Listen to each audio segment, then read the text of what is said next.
Oi, está começando mais uma edição do Bem Viver, nosso programa sobre agroecologia, saúde, alimentação e cultura popular. Chegando devagarinho, eu sou Lucas Salum e te convido para essa boa prosa.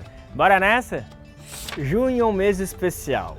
Celebramos o Dia Mundial do Meio Ambiente e o Bem Viver traz um programa dedicado a quem cuida da natureza todos os dias. Vamos relembrar as histórias de comunidades tradicionais que resistem à degradação ambiental e mostram que é possível viver em harmonia com a terra. São quilombolas, indígenas e camponesas que protegem nossos biomas e nos ensinam caminhos para um futuro mais sustentável. Para ver tudo, fica com a gente que o Bem Viver está só começando. E a nossa primeira parada é no Quilombo da Fazenda, no litoral de São Paulo. Lá a comunidade vive no coração da Mata Atlântica, mas começou a enfrentar desafios depois da criação do Parque Estadual da Serra do Mar.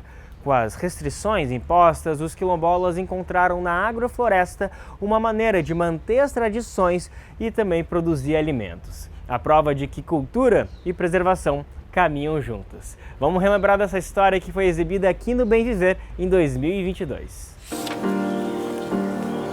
Ser quilombola para mim é ser negra, é a minha origem, né?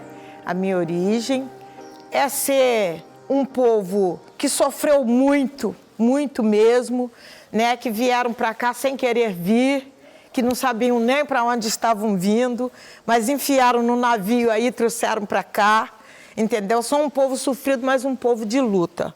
Isso é ser quilombola. A resistência do Quilombo da Fazenda remonta à própria história da região de Ubatuba, no litoral norte de São Paulo.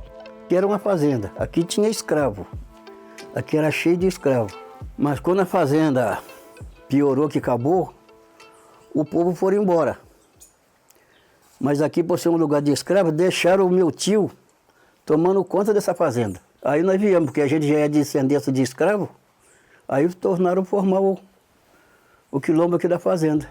No início de tudo, eram 12 famílias e a subsistência do quilombo vinha do cultivo agrícola em pequenas lavouras e também da pesca artesanal. Era comunidade isolada, a gente não tinha nenhum meio de transporte, nenhum meio de comunicação, mas a gente vivia da roça e da pesca. Então, na cidade, a gente apenas trocava, a gente fazia a troca. E a gente trocava apenas o sal e a querosene, porque a gente não tinha energia. Então era só isso, os demais nós tirávamos da roça, o nosso peixe era fresquinho, a gente ia lá, pescava só para consumo, né? Não era para comercialização, só para consumo, então a gente comia o peixe fresco todos os dias. Porque a gente tinha esse cuidado de pegar a quantidade apenas para se alimentar. Mas na década de 1970, outro cenário é colocado às famílias quilombolas. A criação do Parque Estadual da Serra do Mar passa a impor uma série de restrições às práticas ancestrais da comunidade. O parque restringiu a presença dos quilombolas na região, proibindo a construção de moradias e o plantio tradicional. Depois que aqui foi tombado para parque, acabou a cultura da roça do povo. Aí quase ninguém planta mais, porque se mexer é murtada, essas coisas tudo, e foi mudando as coisas pra gente, né? A gente não morava mais, ninguém construía, ninguém pesca e ninguém fazia mais roça. Então, as nossas atividades parou todas, até hoje, parou tudo. Aí a nossa cultura, ela enfraqueceu muito. Na mesma época, a comunidade isolada em meio a florestas, cachoeiras e praias também é impactada pela construção da rodovia Rio Santos. Ela trouxe comunicação, ela trouxe transporte, ela trouxe o progresso, mas junto veio muita coisa ruim.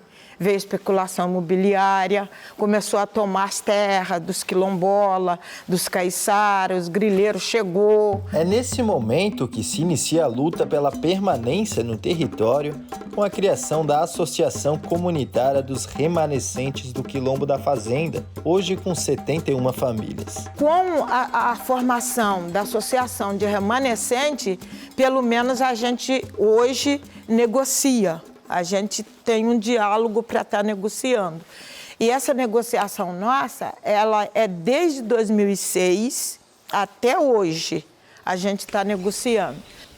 Para manter a produção de alimentos no Quilombo da Fazenda, foi necessária a introdução de agroflorestas, uma das únicas atividades de subsistência permitida pelo parque.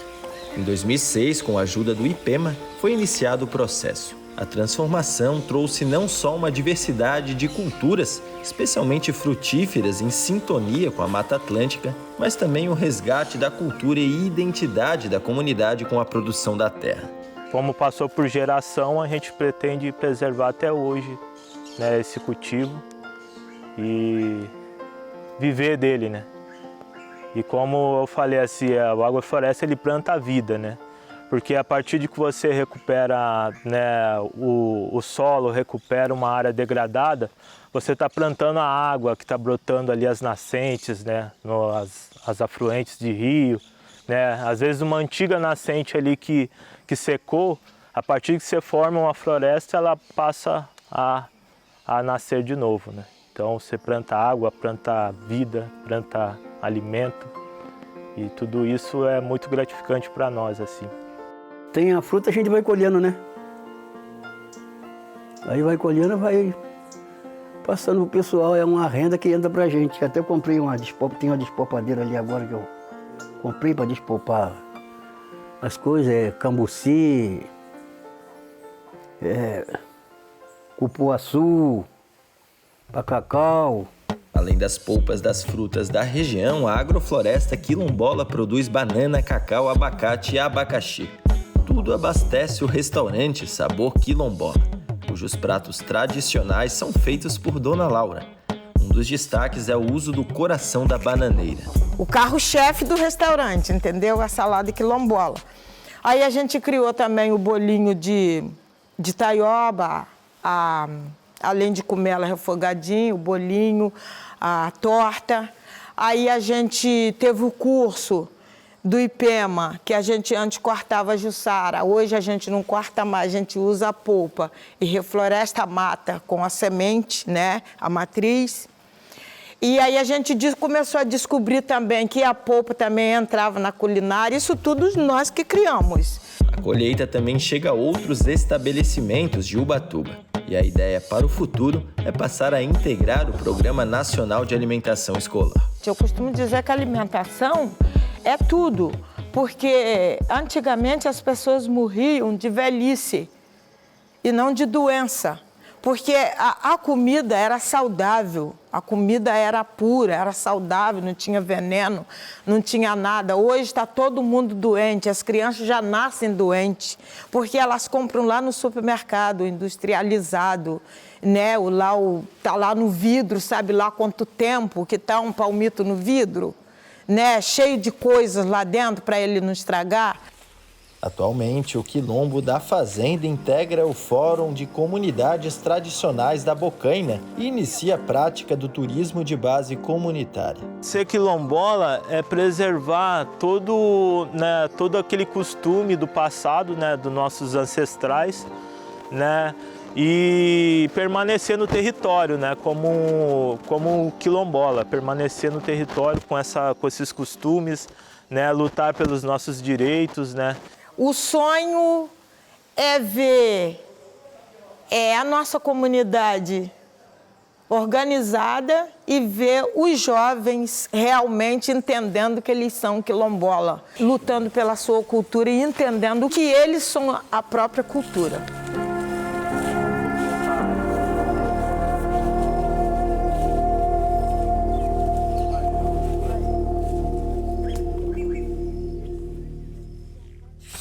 Um sonho que a gente também sonha, Dona Laura. E olha só que bacana, depois de 139 anos de luta, o Quilombo da Fazenda, enfim, conquistou o reconhecimento e a regularização do território. Uma vitória não só da comunidade, mas de todos aqueles que acreditam no bem viver. E essa luta é compartilhada com comunidades do Brasil afora. Por exemplo, na retomada Garré, no Rio Grande do Sul, onde os povos Xocleng e Caigangue resistem à especulação imobiliária, recuperam áreas verdes e reafirmam a importância dos territórios sagrados. Eles se tornaram um símbolo pela preservação ambiental e a resistência pela terra. Marcelo Ferreira lembra dessa história pra gente. O Morro Santana, conhecido por sua pedreira, é o ponto mais alto de Porto Alegre. Para os povos Caigangue e Xocleng, seus habitantes originários, é um lugar sagrado. Com resquícios do bioma Pampa e Mata Atlântica em meio à selva de pedras, é lar de animais, plantas e nascentes. E há pouco mais de 2 anos, voltou a ter presença indígena. Sob a liderança da cacica Caigangue Gaté, ou Iracema Nascimento, a retomada Garré nasceu ao pé do morro em outubro de 2022. Entremos aqui para cuidar a nossas águas nascentes, porque eu vi que muitas empresas não estão respeitando isso, não estão respeitando as figueiras, né? Principalmente as árvores grandes, que são nativas nossas aqui. E esse me trouxe aqui e a chamada dos meus encantados. Então, se nós não tivéssemos entrado aqui, nós não estávamos sentados aqui conversando. Ia ter mais prédios encostando o morro às pedras.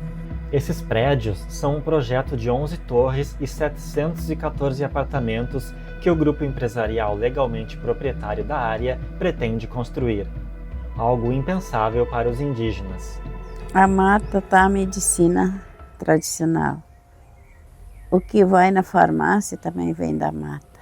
E nós, não precisa nós trabalhar 24 horas para nós estar buscando remédio.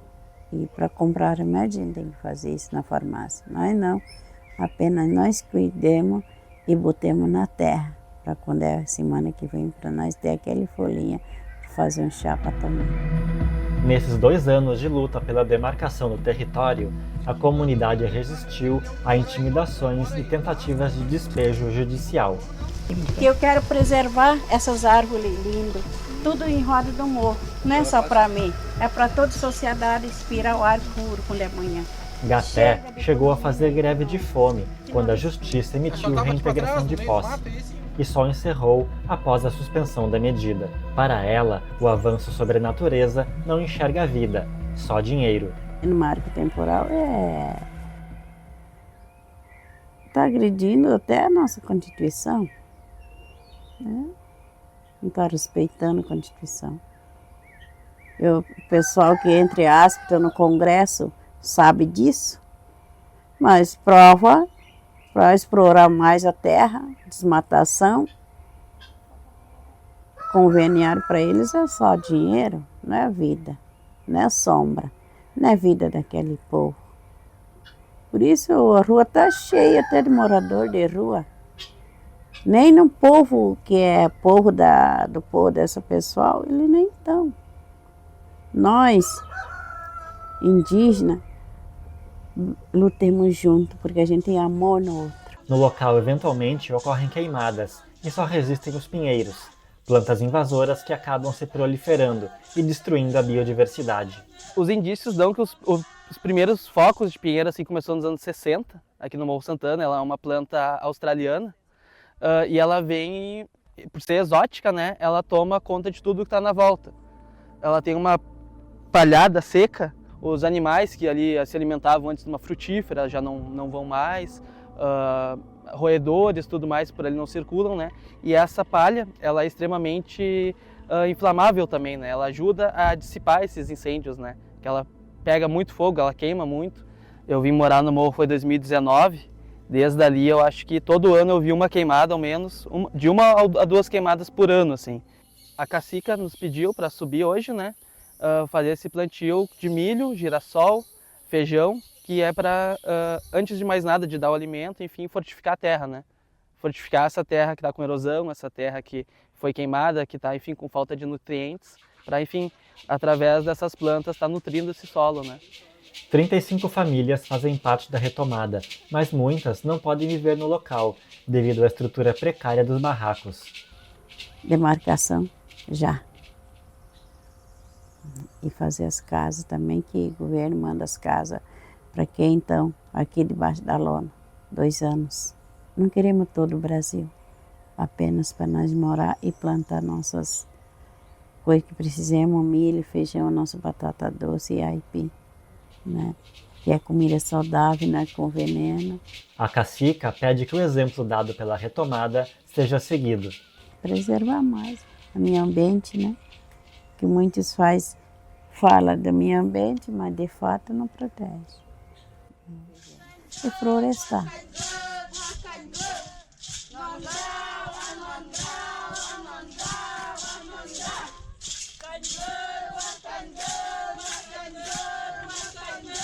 Enquanto povos originários agem, muita gente fala sem fazer nada, ignorando que as mudanças climáticas estão cada vez mais presentes no nosso dia a dia.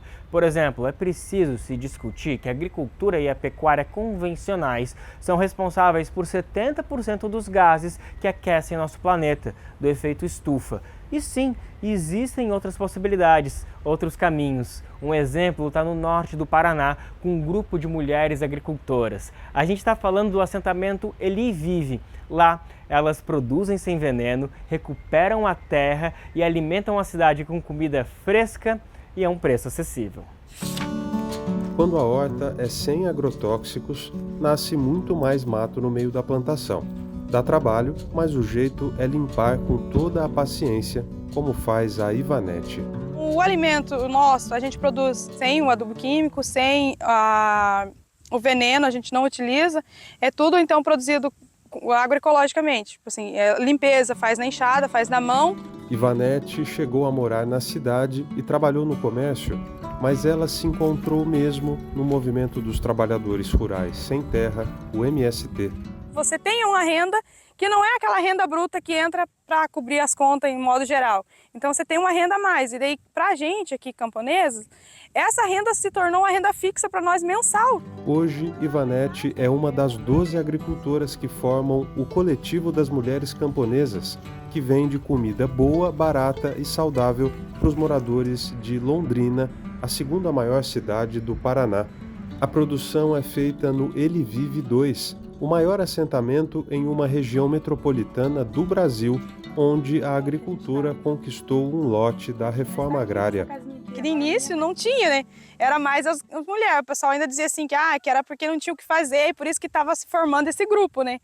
E de agora não, tem muita gente que procura a gente e quer saber como que a gente fez isso para dar certo.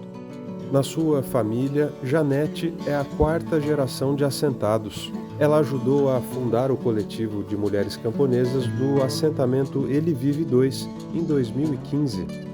Foi uma forma que a gente encontrou de mostrar de que nós somos capazes também de produzir, de pôr na mesa um alimento saudável. A gente percebeu de que as mulheres precisavam tirar o seu lucro, para ajudar em casa, Então, se reunimos em 2, 3, 4 mulheres e conversamos. E a partir de 2016, então, a gente construiu o coletivo, para trabalhar. Na verdade, quando iniciou, foi em 2015, era plantado aqui no meu lote. No ponto de distribuição em Londrina, o movimento é grande. Os clientes esgotam rapidamente as sacolas. Os alimentos saem do quintal da Vera direto para a cozinha dos clientes. No lote dela tem banana, ora pronobis, coentro, arruda e outras ervas medicinais que fazem sucesso com a clientela. Essa é a folha de canela, daquela que a gente compra em pauzinho de mercado, essa que é da ervinha dela. Aí ela é um fortificante, Aí eu costumo fazer em casa para o meu neto, quando ele está gripado, pegar uma gema de ovo, caipira, de preferência, bater a geminha com o pozinho de canela e colocar um pouco de leite para tomar. O expectorante é excelente. O coletivo começou como uma forma de complementar a renda, mas as mudanças climáticas provocaram prejuízos nas safras mais tradicionais. E para algumas famílias, os orgânicos se tornaram a principal fonte de receita. Feijão foi plantado, tipo assim, ele não foi plantado direitinho, mas falhou muito, porque veio muito sol, hora de chover para ele nascer, não nasceu todo pareio.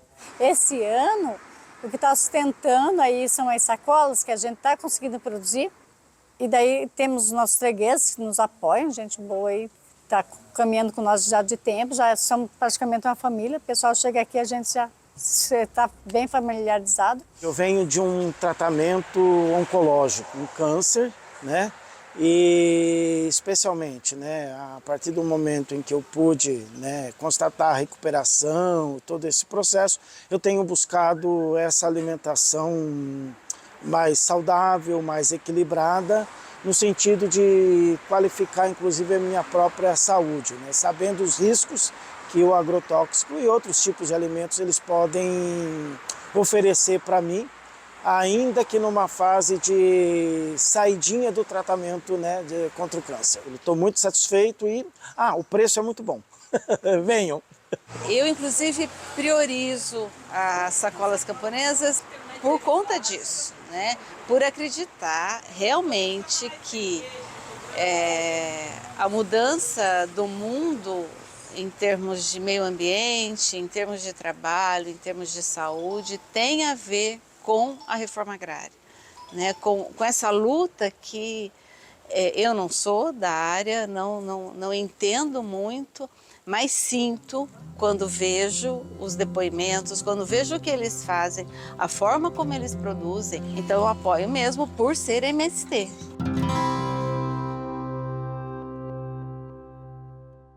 E essa revolução agroecológica não para por aí. Em Olinda, Pernambuco, crianças estão aprendendo desde cedo a cuidar da terra. Vamos relembrar numa reportagem de 2023 de Afonso Bezerra que mostra como uma horta escolar está plantando o futuro. Essa turminha super animada tem aprendido muito mais do que português e matemática. Pelo menos uma vez por semana, os alunos da Escola Municipal 19 de Abril, em Camaragibe, Pernambuco, colocam a mão na terra para cuidar de uma horta. Os alimentos que eles plantam vão parar no prato da alimentação escolar. Eles têm uma escala semanalmente de passar, né, de cuidar, né, e quando colhem, né, tudo que eles colhem, eles já têm a prática de levar para a cozinha da escola, né, onde tem um dia na semana especificamente para que seja tido aula de culinárias com eles, com o alimento que eles mesmos colheram. A lição aqui é simples, é brincando que se aprende a cuidar do meio ambiente. Os aprendizados vão desde a compreensão do tempo que um alimento leva para brotar até o preparo de uma refeição, utilizando tudo que eles colheram bem ali, no quintal da escola. Nós passamos a valorizar o conhecimento para as crianças de que da terra tudo se produz. Então as crianças elas aprendem que através da terra ela consegue tirar todo o sustento para torná-las crianças saudáveis, tanto na parte física, emocional e acadêmica, porque a criança bem alimentada, ela desenvolve potenciais para um bom desenvolvimento. E a gente levanta muito essa bandeira, descascar mais e abrir menos, para que eles se tornem crianças saudáveis, possivelmente adultos melhores. Tudo começa na horta. Depois da colheita, hora de tratar os alimentos, lavar, preparar e servir. Em seguida, que tal preparar uma receita nova? Durante nossa visita, a turma aprendeu na aula de culinária a preparar uma panqueca com frango, acompanhada por uma salada preparada com alface e cenoura, plantadas na horta da própria escola. Ficou uma delícia! A iniciativa rega e alimenta também outros conhecimentos. Uma pesquisa do Instituto de Pesquisa Econômica Aplicada, o IPEA, mostra que o desempenho de alunos da rede pública que consomem alimentos saudáveis produzidos pela agricultura familiar tem melhorado, com notas mais altas em português e matemática. A experiência da Escola 19 de Abril foi parar na mais recente edição do Prato Firmeza, um projeto da Enós Conteúdo. No livro, o coletivo Tejuco Papos contou a história da horta como um exemplo de estímulo à alimentação saudável, ao cuidado com a natureza e de manter esse vínculo das crianças com a terra. A gente está trabalhando a questão pedagógica de forma divertida para eles. E principalmente fazer desde pequenininho, desde as crianças com 3 anos, esse convívio com o meio ambiente. E essa horta verdinha assim tem animado a comunidade escolar. A meta agora é implantar no quintal um sistema agroflorestal, garantindo assim a diversidade da plantação e abastecendo o próprio bairro com mais alimentos saudáveis. E assim se encerra esse Bem Viver especial que mostrou como comunidades tradicionais e iniciativas populares são as verdadeiras guardiãs da nossa natureza. Mesmo com o avanço da degradação ambiental, elas nos mostram que sim, é possível um outro mundo, um outro caminho com justiça social, soberania alimentar e respeito aos nossos biomas. Que todas essas histórias possam nos inspirar. Lembrando que se você quiser falar com a gente, anota nosso número. O zap é 11 999 22 9623. Outro recado é que de segunda a sexta-feira, nosso programa tem uma versão em podcast, com entrevistas que aprofundam esses mesmos debates. É só procurar nossa plataforma preferida por Conversa Bem Viver. De qualquer forma, semana que vem a gente está aqui nas telinhas e tô te esperando, hein? Até lá! Tchau, tchau!